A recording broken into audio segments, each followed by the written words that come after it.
Hello everyone, welcome to my channel BSG with Nisha. आज हम एक नेक्स्ट अपना नया टॉपिक कर रहे हैं जो कि है हमारा बुद्धि नाम से इंटेलिजेंस। तो मतलब सबसे पहले हम जानेंगे कि बुद्धि क्या होती है, क्या इसके मतलब डेफिनेशंस हैं, क्या इसकी विशेषताएं होती हैं, जो भी इसके सिद्धांत वगैरह हैं, बुद्धि के प्रकार। इस वाले वीडियो में हम सारा आज यही देखेंगे। तो सबसे पहले हम देखते हैं कि बुद्धि बोलते किसे हैं। जो बुद्धि होती है वो उचित प्रकार से उत्तर देने, तर्क वितर्क करने, चिंतन करने, कल्पना करने आदि की योग्यता जो होती है वही हमारी बुद्धि होती है। मतलब हमारे अंदर जो एबिलिटी जिसके बेसिस पे हम किसी भी क्वेश्चन का हम आंसर कर सकें, हम कोई भी मतलब अपने व्यूज दे सकें, हम चिंतन कर सके, थिंकिंग कर सकें, इमेजिनेशन कर सकें, मतलब ये जो सारी एबिलिटीज होती हैं वही हमारी इंटेलिजेंस कहलाती है या उसी को हम बुद्धि बोलते हैं।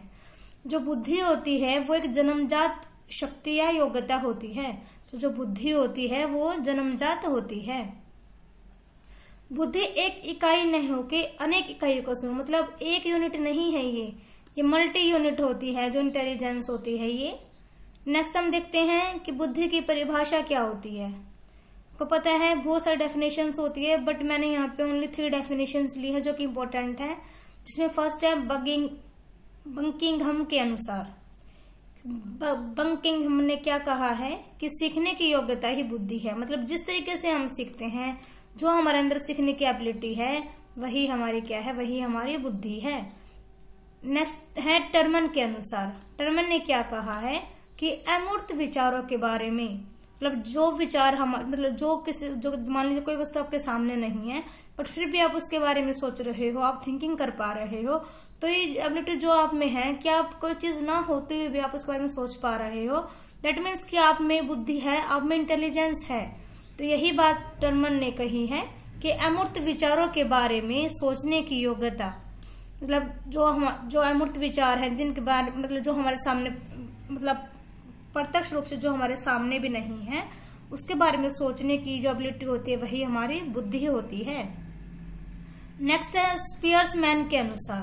स्पियर्समैन ने क्या कहा है कि बुद्धि एक तर्क संगत चिंतन है। मतलब बुद्धि जो है वो एक चिंतन है जिसमें हम तर्क देते हैं, हम अपने व्यूज देते हैं, हम अपने थॉट्स देते हैं, जिसकी वजह से पता चलता है कि हाँ हमारे अंदर बुद्धि है या नहीं है। तो ये बात हमारी यहाँ पे हो जाती है डेफिनेशंस की। नेक्स्ट है हमारी बुद्धि की विशेषताएं कि क्या क्या इसकी क्वालिटीज होती हैं या क्या क्या इसका मतलब नेचर कैसा होता है बुद्धि का, हम इसको ऐसे भी बोल सकते हैं। तो इसमें फर्स्ट क्या है कि बुद्धि एक जन्मजात शक्ति अथवा योग्यता है। मतलब जो बुद्धि है वो ये नहीं है कि बाद में हमने अर्जित किया, नहीं, वो जन्मजात होती है। ये जो एबिलिटी होती है या फिर हम इसको पावर भी बोल सकते हैं कि बुद्धि एक पावर है या एक एबिलिटी है। नेक्स्ट बुद्धि एक परिवर्तनशील योग्यता है। मतलब परिवर्तन चेंज होता रहता है बुद्धि में। आपने कुछ ज्यादा आपने लर्निंग की है तो आपकी बुद्धि इंक्रीज हो जाएगी। ये नहीं है कि जितनी बचपन में थी उतनी ही आपकी बुद्धि रहेगी, नहीं, इसमें चेंज होता रहता है। नेक्स्ट बुद्धि पर वंशानुक्रम वातावरण दोनों का प्रभाव पड़ता है। मतलब यहाँ पे एनवायरमेंट का और हेरिडिटरी दोनों का ही इफेक्ट पड़ता है या इफेक्ट होता है बुद्धि के ऊपर। फोर्थ है बुद्धि एक इकाई नहीं हो के अनेक इकाइयों का समूह। मैंने आपको पहले ही बताया था कि जो इंटेलिजेंस होती है, जो बुद्धि होती है, वो सिर्फ एक यूनिट की बात नहीं, उसमें हम नहीं करते हैं, इसमें हम अनेक इकाइयों की बात करते हैं। नेक्स्ट है प्रत्येक वातावरण में समायोजन स्थापित कर लेना ही बुद्धि है। मतलब जैसे कि आपका एनवायरमेंट चेंज हो गया, यदि आप वहां पे एडजस्टमेंट कर लेते हो, आप वहां पे एडजस्ट कर लेते हो according to environment, that means कि आप में बुद्धि है, यू हैव इंटेलिजेंस। कहने का मतलब यहाँ पे ये है, मतलब मेन बात क्या है कि आप में मतलब आप आंसर दे पा रहे हो क्वेश्चंस के, आप चिंतन कर पा रहे हो, ये सिर्फ यही बुद्धि नहीं है। आप अपने आप को समायोजित कर लेते हो, आप अपने आप को एडजस्ट कर लेते हो किसी भी एनवायरमेंट में, किसी भी मतलब कहे तो हम किसी वातावरण में, तो दैट मीन्स कि आप में बुद्धि है। नेक्स्ट यहाँ पे है बुद्धि के प्रकार। यहाँ पे हम बात करेंगे टाइप्स ऑफ इंटेलिजेंस की। तो थॉर्नडाइक व गैरेट जो 2 मनोवैज्ञानिक थे, इन्होंने बुद्धि के 3 प्रकार बताए हैं, थॉर्नडाइक व गैरेट ने। तो इसमें फर्स्ट है मूर्त बुद्धि या फिर स्थूल बुद्धि। जिसको हम कहते हैं इंग्लिश में कॉन्क्रीट इंटेलिजेंस। सेकंड है अमूर्त बुद्धि, मतलब एब्स्ट्रैक्ट इंटेलिजेंस या फिर सूक्ष्म बुद्धि। थर्ड है सामाजिक बुद्धि, मतलब कि सोशल इंटेलिजेंस। अब हम इनको डीपली पढ़ लेते हैं थोड़ा सा अच्छे से। जैसे कि फर्स्ट है मूर्त बुद्धि या फिर स्थूल बुद्धि, कॉन्क्रीट इंटेलिजेंस। थॉर्नडाइक ने इस बुद्धि को गामक या यांत्रिक बुद्धि कहा है। मतलब जो ये मूर्त बुद्धि होती है, जो कॉन्क्रीट इंटेलिजेंस है, उसको थॉर्नडाइक ने क्या कहा है कि वाली जो बुद्धि होती है ये गामक या फिर यांत्रिक बुद्धि होती है। इस बुद्धि का संबंध यंत्रों व मशीनों से होता है। मतलब जो ये वाली बुद्धि होती है, कॉन्क्रीट इंटेलिजेंस होती है, इसका जो रिलेशंस होता है वो मैकेनिक्स के साथ होता है। ये हम बोल सकते हैं। जैसे कि यहाँ पे मतलब यंत्रों व मशीनों से के बारे में बात की जा रही है, तो ये मतलब कह सकते हैं कि हम ये मैकेनिक टाइप से होती है ये वाली बुद्धि। जैसे कि एग्जाम्पल, कारीगर, इंजीनियर, मिस्त्री, खिलाड़ी, शारीरिक कार्यों में दक्ष आदि व्यक्ति इसी बुद्धि के अंतर्गत आते हैं। मतलब जो ये वाले काम करता है, कारीगर है, इंजीनियर है, मिस्त्री, खिलाड़ी, जो शारीरिक कार्यों में दक्ष मतलब कि जो फिजिकली जो वर्क कर सकते हैं, वो सभी हमारे मूर्त बुद्धि, मतलब उनमें मूर्त बुद्धि पाई जाती है। ये एक तरीके से हम ये बात बोल सकते हैं। तो सेकंड है अमूर्त बुद्धि या फिर सूक्ष्म बुद्धि या फिर एब्स्ट्रैक्ट इंटेलिजेंस। इस बुद्धि का संबंध विचारों, प्रतीकों, चिन्हों, गणितीय सूत्रों व पुस्तकीय ज्ञान से होता है। मतलब जो एब्स्ट्रैक्ट इंटेलिजेंस होती है उसमें हम किन किन टॉपिक से बात करते हैं? विचारों, प्रतीकों, चिन्हों, गणितीय सूत्रों, पुस्तकीय ज्ञान, मतलब बुकिश नॉलेज जो होती है उस पे इस वाली बुद्धि में बात की जाती है। इससे सैद्धांतिक बुद्धि भी कहा जाता है। मतलब इसको क्या बोलेंगे हम? इसको हम सैद्धांतिक बुद्धि भी कह सकते हैं। जैसे वकील, डॉक्टर, गणितज्ञ, दार्शनिक, चित्रकार, मूर्तिकार, साहित्यकार आदि सारे इसी बुद्धि के अंतर्गत आते हैं। मतलब कि जो वकील हो गए, डॉक्टर्स, गणितज्ञ, जो मैथमेटिक्स पढ़ाते हैं, जो दार्शनिक फिलोसफर्स होते हैं, जो मतलब चित्रकारी, जो ड्राइंग करते हैं, जो मूर्ति बनाते हैं, जो लिटरेचर लिखते हैं, मतलब ये सारे जो होते हैं, इन सब में कौन सी बुद्धि पाई जाती है? इन सब में अमूर्त बुद्धि या सूक्ष्म बुद्धि पाई जाती है, जिसको हम एब्स्ट्रैक्ट इंटेलिजेंस भी बोलते हैं। तो थर्ड है यहाँ पे सामाजिक बुद्धि, सोशल इंटेलिजेंस। इस बुद्धि का संबंध सामाजिक अनुकूलनशीलता से होता है। मतलब जो समाज में अनुकूलन बिठा लेता है, समाज में जो मतलब समाज के अनुसार जो अपने आप को ढाल लेता है, मतलब कि रट मीन्स क्या है कि उसमें सामाजिक बुद्धि है। जैसे मंत्री, व्यवसायी, कूटनीतिज्ञ, सामाजिक कार्यकर्ता, मतलब यहाँ पे जो राजनेताएं वगैरह होते हैं वो सभी इसी में ही आते हैं, क्योंकि वो मतलब माहौल देख के वो अपनी बातों को बदल लेते हैं ना, मंत्री वगैरह। तो इस टाइप से मतलब उन सब में सामाजिक बुद्धि है, उन सब में सोशल इंटेलिजेंस है। नेक्स्ट है बुद्धि के, यहाँ से स्टार्ट हो जाते हैं हमारे बुद्धि के सिद्धांत। इसमें फर्स्ट हमारा सिद्धांत है स्पियर्समैन का सिद्धांत। तो स्पियर्समैन के जो सिद्धांत है, जो बुद्धि का ये सिद्धांत है, इसको द्वितत्व सिद्धांत के रूप में भी जाना जाता है, क्योंकि उन्होंने स्पियर्समैन ने इस सिद्धांत में हमको दो तत्व बताए हैं, टू फैक्टर्स बताए हैं, जी फैक्टर और एस फैक्टर। उनको हम अच्छे से देख लेते हैं अभी। जो फर्स्ट है वो है सामान्य तत्व, मतलब जनरल फैक्टर, मतलब इसको हम शॉर्ट में जी फैक्टर बोलेंगे। और जो सेकंड है वो है विशिष्ट तत्व, मतलब स्पेसिफिक फैक्टर, जिसको हम शॉर्ट में एस फैक्टर बोलेंगे। तो इसमें जो फर्स्ट हमारा सामान्य तत्व है, जो जनरल फैक्टर है, जी फैक्टर है, यह तत्व जन्मजात होता है, मतलब सब में पाया जाता है, बाय बोर्न होता है। ये वाला जो फैक्टर होता है हमारी बॉडी में, यह तत्व सभी व्यक्तियों में पाया जाता है। मतलब वही बात, बाय बोर्न है तो सब में पाया जाएगा। यह तत्व स्थिर होता है, मतलब इसमें कोई चेंज नहीं होता है। यह तत्व जिस व्यक्ति में अधिक होता है वह दूसरों की अपेक्षा जीवन में अधिक सफल होते हैं। मतलब जिसमें जिस फैक्टर अधिक होता है उसके सक्सेस होने के चांसेस भी ज्यादा होते हैं। यह तत्व जीवन में सभी कार्यों के लिए आवश्यक होता है, मतलब बहुत ज्यादा इंपॉर्टेंट होता है ये वाला फैक्टर हमारे जीवन में, हमारे वर्क करने के लिए, हमें काम करने के लिए। सेकंड है विशिष्ट तत्व, मतलब कि स्पेसिफिक फैक्टर, एस फैक्टर। यह तत्व अर्जित होता है, मतलब इसको हम अर्जित करते हैं, इसको हम ग्रहण करते हैं। यह तत्व भिन्न भिन्न व्यक्तियों में भिन्न भिन्न अर्थात कम या अधिक मात्रा में पाया जाता है। मतलब ये पर्सन टू पर्सन वेरी करता है, किसी में ज्यादा पाया जाता है, किसी में कम पाया जाता है। यह तत्व भी परिवर्तनशील होता है, मतलब ये भी चेंजेबल है, चेंज होता रहता है। व्यक्ति में जिस तत्व की अधिकता होती है व्यक्ति उसी क्षेत्र में निपुण होता है। मतलब कि किसी में, मतलब किसी को बोलना ज्यादा अच्छा आता है तो मतलब हो सकता है कि वो एंकर बनेगा। यदि किसी में पढ़ाने की स्किल अच्छी है तो डेट मीन्स कि वो कि उसमें पढ़ाने की, मतलब उसमें टीचिंग की जो ये फैक्टर होता है वो वाला ज्यादा है। मतलब उसमें स्पेसिफिक फैक्टर है कि हाँ उसको टीचिंग आती है, तो मतलब उसी फील्ड में तो वो फिर मतलब वो अच्छा पढ़ा पाएगा ना, अच्छा काम कर पाएगा वो। तो भिन्न भिन्न व्यक्तियों में भिन्न भिन्न प्रकार के विशिष्ट तत्व होते हैं। मतलब पर्सन टू पर्सन अलग अलग डिफर होते हैं। जो एस फैक्टर होता है सभी में अलग अलग होता है। किसी में कोई एबिलिटी होती है, किसी में कोई एबिलिटी होती है। तो इसी वजह से ये यहाँ पे डिपेंड करता है पर्सन टू पर्सन। फर्स्ट सिद्धांत हमारा हो गया है। अब हमारा है सेकंड सिद्धांत, ये है थ्रस्टन का बुद्धि सिद्धांत। थ्रस्टन के सिद्धांत को समूह तत्व सिद्धांत के रूप में भी जाना जाता है।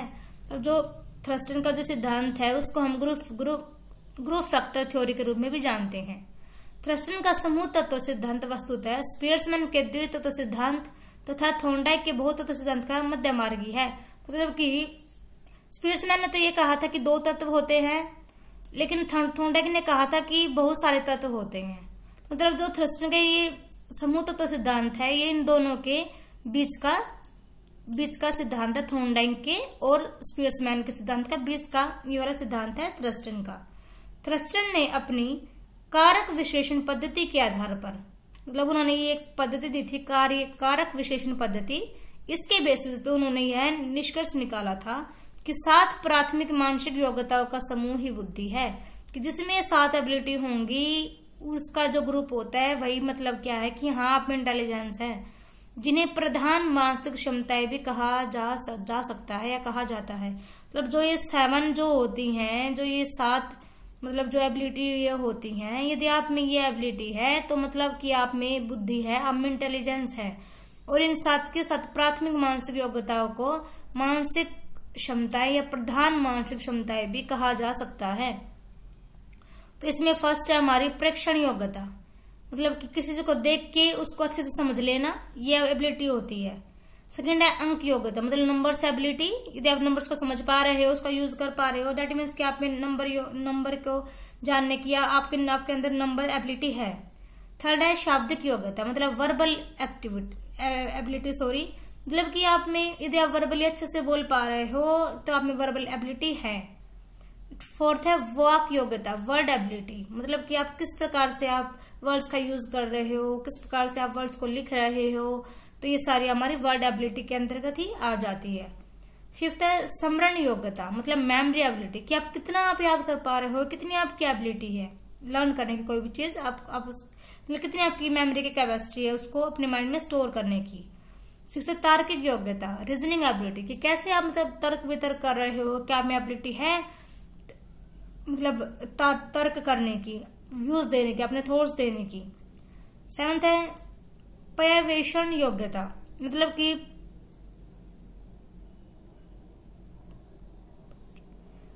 एबिलिटी क्या होती है कि हम कैसे मतलब हम चीजों को सोचते हैं, कैसे हम उनके बारे में बात करते हैं। तो ये एबिलिटी हमारी ये वाली होती है कि क्या हमारा नजरिया, हमारे टॉपिक को लेकर क्या हमारा दृष्टिकोण है। तो यहाँ पे टोटल इन्होंने यहाँ पे शॉर्ट फॉर्म में दे रखा है, इनको देखिए ऐसे, जैसे कि मतलब यहाँ से उन्होंने ऐसे उठा लिया इसका फर्स्ट वर्ड, यहाँ से एन, यहाँ से वी, यहाँ से डब्ल्यू, मतलब ऐसे उन्होंने सबका फर्स्ट लेटर ले लिया है और सबको ऐसे प्लस का सिंबल डालते उन्होंने कहा है जिन सब में ये सब होगा इन सब का मेल ही क्या है, इन सब का मेल ही हमारा इंटेलिजेंस, हमारी बुद्धि होती है। तो ये बात कही थी हमारे थ्रस्टन महोदय ने बुद्धि के बारे में। थर्ड है हमारा स्टर्नबर्ग का बुद्धि सिद्धांत। स्टर्नबर्ग का सिद्धांत क्या कहता है? स्टर्नबर्ग सिद्धांत सबसे पहले तो स्टर्नबर्ग ने दिया था 1985 में, उनके बुक थी बियॉन्ड आईक्यू, उसमें इन्होंने अपने सिद्धांत को दिया था। किस बुक में दिया था? बियॉन्ड आईक्यू बुक में दिया था 1985 में स्टर्नबर्ग ने। इस सिद्धांत को त्रिसूचना प्रक्रम सिद्धांत, त्रितंत्र सिद्धांत व त्रिचापीय सिद्धांत ट्रीआर्किक थ्योरी, मतलब कि इसमें उन्होंने 3 यहाँ पे बुद्धि बताई हैं। इसी बेस पे इस वाले सिद्धांत का नाम क्या है? त्रितंत्र सिद्धांत, त्रिचापीय सिद्धांत भी हम इसको बोल सकते हैं। हम इसको त्रिसूचना प्रकरण सिद्धांत भी बोल सकते हैं और इंग्लिश में हम इसको ट्राइआर्किक थ्योरी बोलेंगे। इस सिद्धांत के अनुसार मूल रूप से बुद्धि 3 प्रकार की होती है। फर्स्ट क्या है? घटकीय बुद्धि या विशेषणात्मक बुद्धि। सेकंड अनुभवजन्य या सृजनात्मक बुद्धि। एंड थर्ड इज संदर्भात्मक या व्यवहारिक बुद्धि। मतलब उन्होंने यहाँ पे 3 ये बुद्धि बताई हैं। इन्हीं के बेसिस पे इनके सिद्धांत का नाम ये पड़ा है त्रिसूचना प्रकरण सिद्धांत, त्रितंत्र, त्रिचापीय। तो मतलब यहाँ पे इन्हीं बेसिस पे ऐसा बोला गया है। तो अब हम इन तीनों को अच्छे से जान लेते हैं डीपली। तो फर्स्ट है घटकीय बुद्धि या विशेषणात्मक बुद्धि। इसमें समस्या समाधान के लिए सूचनाओं का विश्लेषण किया जाता है। मतलब जैसे कि आपको नाम से पता चल रहा होगा क्योंकि यहाँ पे विश्लेषण की बात की जा रही है।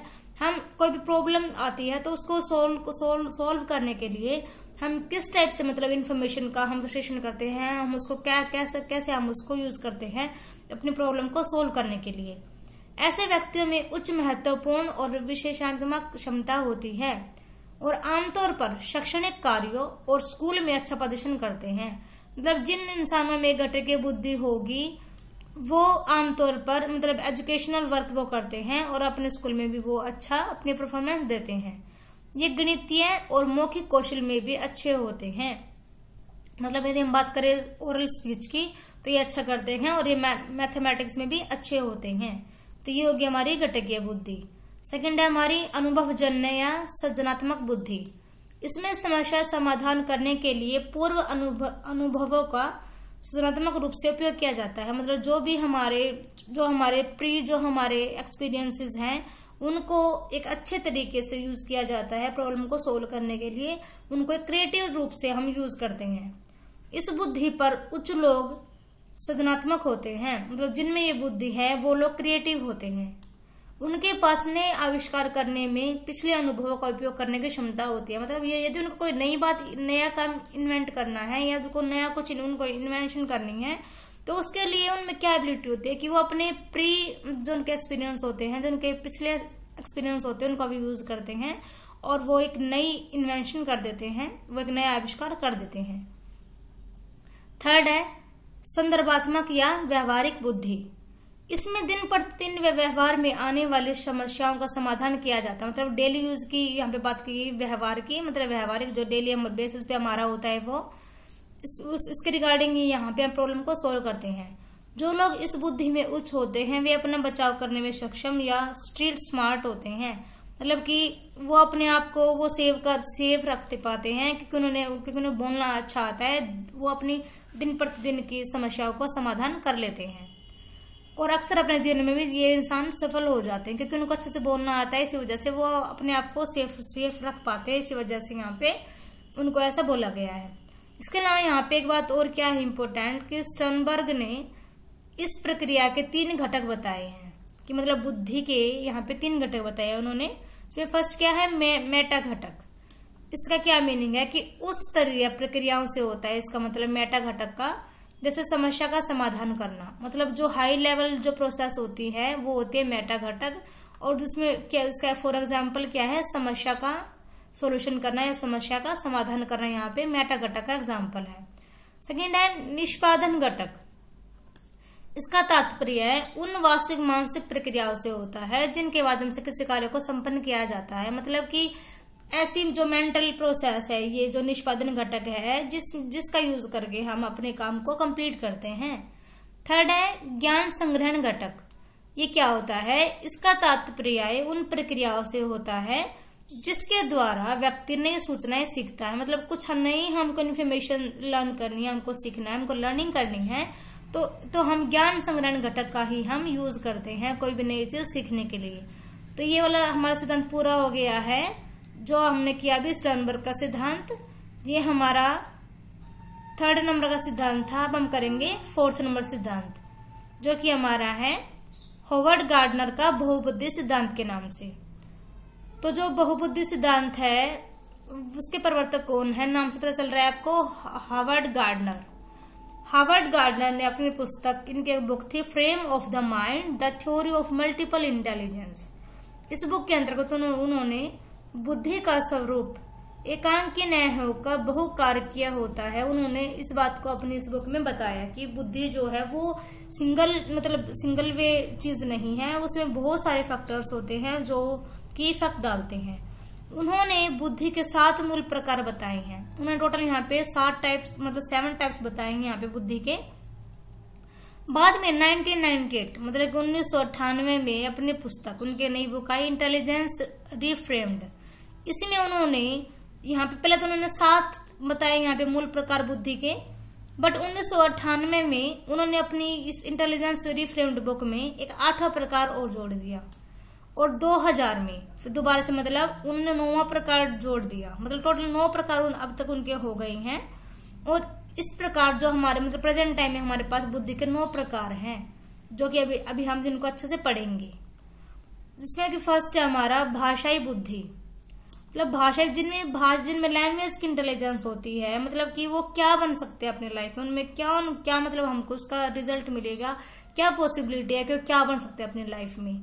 तो यही है निष्पादन की संभावना कि मतलब क्या उनको एज ए रिजल्ट मिलेगा, क्या पॉसिबिलिटी है कि जिनमें भाषाई बुद्धि है वो क्या बनेंगे लाइफ में। तो जिनमें लैंग्वेज की इंटेलिजेंस होती है वो कवि बनते हैं, वकील, लेखक, पत्रकार, गीतकार। वो सब जिनमें लैंग्वेज एबिलिटी होती है वो यहाँ पे ये चीज बन सकते हैं, कवि, वकील, लेखक, पत्रकार और गीतकार। ये हमारा फर्स्ट टाइप हो गया बुद्धि का हार्वर्ड गार्डनर के अनुसार। सेकंड है तार्किक गणितीय बुद्धि। जिनमें तार्किक गणितीय बुद्धि होती है वो वैज्ञानिक बनते हैं, साइंटिस्ट और गणितज्ञ बनते हैं। मतलब कि जिनमें गणितीय जिसमें गणितीय बुद्धि होगी वो तो गणित ही पढ़ाएगा, वो तो मैथ ही पढ़ाएगा। तो मतलब जिनमें तार्किक गणितीय बुद्धि होती है वो वैज्ञानिक बनते हैं और वो मैथमेटिशियन बनते हैं। थर्ड है संगीतात्मक बुद्धि। मतलब जिनमें संगीत म्यूजिकल जिनमें इंटेलिजेंस होती है वो संगीतकार बनते हैं चाहे तो, या फिर अन्य वाद्य यंत्रों को बजाने वाले बनते हैं, मतलब जो म्यूजिकल इंस्ट्रूमेंट को जो बजाते हैं वो बनते हैं। फोर्थ है स्थानिक बुद्धि। जो स्थानिक बुद्धि वाले होते हैं वो इंजीनियर, मूर्तिकार, चित्रकार, अधिकारी ये बनते हैं स्थानिक बुद्धि वाले। नेक्स्ट जो 5th टाइप है वो क्या है, शारीरिक गतिज बुद्धि। जो शारीरिक गतिज बुद्धि होती है वो बनते हैं नर्तक, खिलाड़ी, मुक्केबाज, शल्य चिकित्सा वाले, सर्जन जैसे कि तैराक और पायलट, ये सब बनते हैं शारीरिक गतिज बुद्धि वाले। नेक्स्ट है जो नंबर 6 है, ये देखिए, ये 6th और 7th थोड़ा इंपॉर्टेंट है। पहले एक बार मैं आपको 8th और 9th करा देती हूँ, उसके बाद हम करेंगे 6th और 7th, क्योंकि दोनों इंपॉर्टेंट टॉपिक है इसी वजह से, और दोनों कंफ्यूजिंग भी है बहुत ज्यादा, इसी वजह से मैं उनको लास्ट में कराऊंगी आपको अच्छे से। तो फर्स्ट पहले हम 8th वाला कर लेते हैं, प्रकृतिवादी बुद्धि। जिसमें प्रकृति के बारे में बुद्धि होती है, मतलब कि वो कृषि की बात करेगा, जैसे कि किसान, जैव वैज्ञानिक, वनस्पति वैज्ञानिक, ये सब वो बनते हैं जिसमें प्रकृतिवादी बुद्धि होती है, वो सब ये बनते हैं। नेक्स्ट 9th है अस्तित्ववादी बुद्धि। दार्शनिक बनते हैं ऐसे बुद्धि वाले, और जो चिंतक बनते हैं। मतलब यहाँ तक तो उन्होंने पहले बता दिया 7 नंबर तक, बट जो ये 8वां है ये उन्होंने जोड़ा था 1998 में, और ये 9वां है जोड़ा था उन्होंने 2000 सन में। ये दो उन्होंने बाद में एड ऑन किए हैं अपने इस वाले सिद्धांत में। अब हम देखते हैं नंबर 6th और 7th। तो जो नंबर 6 है ये देखिए, ये है अंतर्वैयक्तिक बुद्धि, मतलब इंटरपर्सनल बुद्धि। मतलब कि अंतर्वैयक्तिक बुद्धि, इंटरपर्सन, मतलब कि पर्सन के बीच में जानना। मतलब कि इंटर मतलब होता है 2 के बीच में, मतलब दूसरों के भावों को जानना, समझना व महसूस करना। क्योंकि जब वहां पे बात की जा रही है, ध्यान रखना है, देखिए पे अंतर्वैयक्तिक मतलब इंटरपर्सनल, ये है अंतरावैयक्तिक, मतलब कि ये सॉरी यहाँ पे इंट्रा आएगा, यहाँ पे मिस्टेक हो गई है, इंट्रा आएगा यहाँ पे, इंट्रा यहाँ पे ये इंट्रा आएगा यहाँ पे INTR, इंट्रापर्सनल। इंट्रापर्सनल बात करते हैं हम खुद के बारे में, मतलब इंट्रा मतलब अंतरा, मतलब अपने अंदर की बात को जानना, खुद के बारे में जानना। जैसे कि आत्मज्ञान से युक्त व्यक्ति जो होते हैं, योगी, संत, सारे वो होते हैं जो खुद के बारे में जान लेते हैं अच्छे से। मतलब कि यहाँ पे इसको आप मतलब ये यहाँ पे क्वेश्चन में आ जाता है कई बार, डिफरेंस बताइए अंतर्वैयक्तिक में और अंतरावैयक्तिक में। तो यहाँ पे देखिए आप, मैं यहाँ पे आपको लर्न करने यहाँ पे एक ये बताती हूँ, तरीका बताती हूँ। जैसे ना इंटरनेशनल जो फर्स्ट इंटर होता है, मतलब कि इंटरनेशनल मतलब क्या होता है कि जो दूसरे अलग अलग देश, बहुत सारे देश, तो मतलब कि दूसरा देश मतलब कि दूसरों के बारे में जानना। तो मतलब इंटर का यूज करके हमको याद रहेगा कि हाँ, इंटर मतलब दूसरों के बारे में जानना। तो जो दूसरे बारे में जानता है वो क्या होते हैं, राजनेता, चिकित्सक, विक्रय अधिकारी, सामान बेचने वाले आदि, वो सब ये होते हैं जिनमें की अंतःवैयक्तिक बुद्धि पाई जाती है, जिनमें इंटरपर्सनल बुद्धि पाई जाती है। जो 7वें नंबर के जो है अंतराव्यक्ति मतलब इंट्रापर्सनल, जो इंटरपर्सनल होते हैं वो खुद के बारे में जानने वाले होते हैं। जैसे कि योगी, संत, महाराज जो होते हैं वो खुद के बारे में जान लेते हैं। मतलब हमने ये कंप्लीट कर लिया है, टॉपिक हमारा पूरा हो गया है ये बुद्धि का। इसके बाद हम नेक्स्ट वीडियो में हम करेंगे बुद्धि का मूल्यांकन, जिसमें कि हम बुद्धि के मतलब कौन कौन से यहाँ पे मतलब सूत्र दिए गए बुद्धि को जानने के, कौन कौन से मतलब इसके टेस्ट हैं जिससे हम मेजर कर पाते हैं कि बुद्धि को हम कैसे जान सकते हैं कि किस में कितनी बुद्धि है, वो सब चीज। तो मतलब आज हमने किया है बुद्धि के प्रकार, बुद्धि की परिभाषाएं, बुद्धि की विशेषताएं और बुद्धि के सिद्धांत जो कि इम्पोर्टेंट थे, जो कि हमारे सिलेबस में दी गई, वो हमने वही किए हैं अभी। तो हमने एक बार हम इसका जल्दी रिकैप कर लेते हैं। सबसे पहले हम जानना कि बुद्धि होती क्या है, कि बुद्धि उचित प्रकार से उत्तर देने, तर्क वितर्क करने, चिंतन करने, कल्पना करने की एक योग्यता होती है। और जो बुद्धि होती है वो जन्मजात शक्ति या योग्यता है। फिर हम देखे थे यहाँ पे 3 डेफिनेशन बुद्धि की परिभाषा टर्मन, स्पीयर्समैन और बकिंघम के अनुसार। फिर हमने किया था बुद्धि की विशेषता की बुद्धि में क्या क्या विशेषताएं होती हैं। बुद्धि जो होती है वो जन्मजात होती है, परिवर्तनशील होती है, बुद्धि पर वंशानुक्रम और वातावरण दोनों का प्रभाव पड़ता है।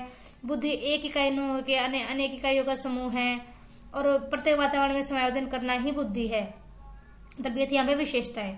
फिर हमने किया था बुद्धि के प्रकार कि कौन कौन से टाइप होते हैं बुद्धि के। तो यहाँ पे थॉर्नडाइक व गैरेट ने बताए थे बुद्धि के 3 प्रकार, मूर्त बुद्धि, स्थूल बुद्धि, अमूर्त बुद्धि, सूक्ष्म बुद्धि, सामाजिक बुद्धि।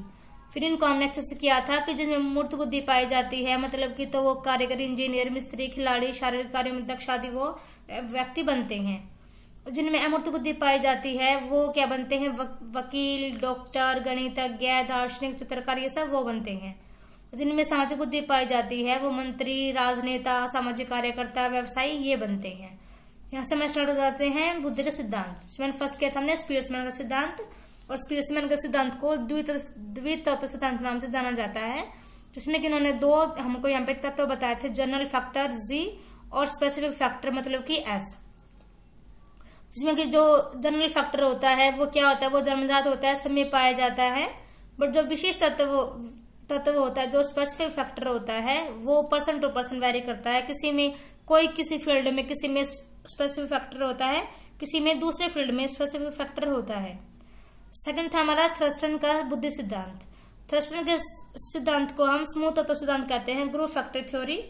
उन्होंने जो ये थ्रस्टन का समूह तत्व सिद्धांत था, ये स्पीयर्समैन और थॉर्नडाइक के दोनों के सिद्धांत का बीच का ये एक सिद्धांत था। थ्रस्टन ने अपने यहाँ पे उन्होंने क्या बताया था कि 7 मानसिक योग्यताएं होती हैं, और यदि किसी में 7 मानसिक योग्यताएं हैं तो मतलब कि उसमें बुद्धि है। और उन्होंने इन 7 मानसिक योग्यताओं को उन्होंने प्रधान मानसिक क्षमताएं भी कहा था। तो यहाँ पे 7 ये थी, यहाँ पे प्रश्न योग्यता, अंक योग्यता, शाब्दिक योग्यता, वाक योग्यता, स्मरण योग्यता, तर्क योग्यता, पर्यवेक्षण योग्यता। तो यहाँ पे टोटल ये 7 इन्होंने बताई थी, जिनमें टोटली 7 होंगी। डेट मीन्स की उसमें इंटेलिजेंस है, और जिसमें नहीं होगी डेट मीन्स की उसमें इंटेलिजेंस नहीं है। थर्ड था हमारा स्टर्नबर्ग का बुद्धि सिद्धांत। ये वाला सिद्धांत था स्टर्नबर्ग ने 1985 में दिया था अपनी बुक बियॉन्ड IQ में। और इस वाले सिद्धांत को हम त्रिसूचना प्रकरण सिद्धांत के नाम से, त्रितंत्र सिद्धांत के नाम से, त्रिचाप्य सिद्धांत के नाम से जानते हैं। इसके अलावा उन्होंने यहाँ पे 3 बुद्धि बताई थी, घटकीय बुद्धि, अनुभवजन्य बुद्धि और संदर्भात्मक या व्यवहारिक बुद्धि।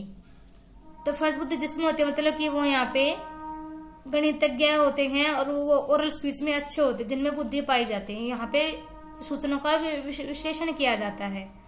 जो सेकंड है वो है अनुभवजन्य, मतलब वो अपने एक्सपीरियंस का यूज करेंगे प्रॉब्लम को सोल्व करने के लिए, और वो भी एक क्रिएटिव तरीके से।